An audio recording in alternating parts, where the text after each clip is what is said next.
आता हे सगळे डिटेल्स कशाला आम्ही घालायला पाहिजे? फॉर एक्झाम्पल, एक कॉलेजचे जे नाव आहे, असं असू शकते की जे कॉलेजचं तुमचं नाव आहे फार प्रसिद्ध असेल, आणि जे कॉलेज आहे त्या कॉलेजमध्ये तुम्हाला ऍडमिशन भेटल्यानिमित्तच असं वाटते की अरे हा फार हुशार आहे हे. फॉर एक्झाम्पल, आता आम्ही IITs म्हणून सांगतो.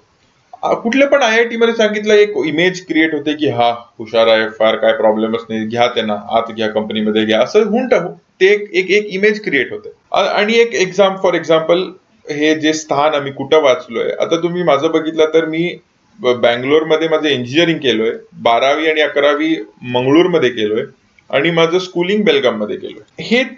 हे आता तीन दुसरे दुसरे जागा घातल्यामुळे ते जे रिक्रुटर आहेत त्यांना एक असं हा बघ, दुसऱ्या दुसऱ्या जागेवर जाऊन तिथे ऍडजस्ट करून वाचून, टक्के पण त्याचे बरे आहेत, प्रॉब्लेम नाही, मार्क्स पण सगळे बरे आहेत.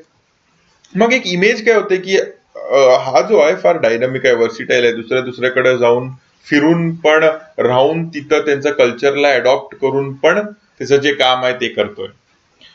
असं होऊ शकते की कंपनीज पण दुसऱ्या दुसऱ्या जागेत असेल ना, एक असं नाही की फक्त मुंबईमध्ये या बँगलोरमध्ये या हैदराबादमध्ये. एक मुंबईमध्ये त्यांचा ब्रांच असू शकते, बँगलोर, चेन्नई, हैदराबाद, दिल्ली, इंडियाच्या बाहेर पण असू शकते. तसं तुमचे हे जे क्वालिटीज, म्हणजे हे घालायचं कारण हे आहे की हे जे क्वालिटीज पण जे आहेत तुमचे दाखवते की तुम्ही रेडी आहे दुसऱ्या दुसऱ्या जागेला काम काम करायला, तुम्ही जाऊन त्या जागेत ऍडजस्ट करता आणि ऍडजस्ट करून परफॉर्म पण करता.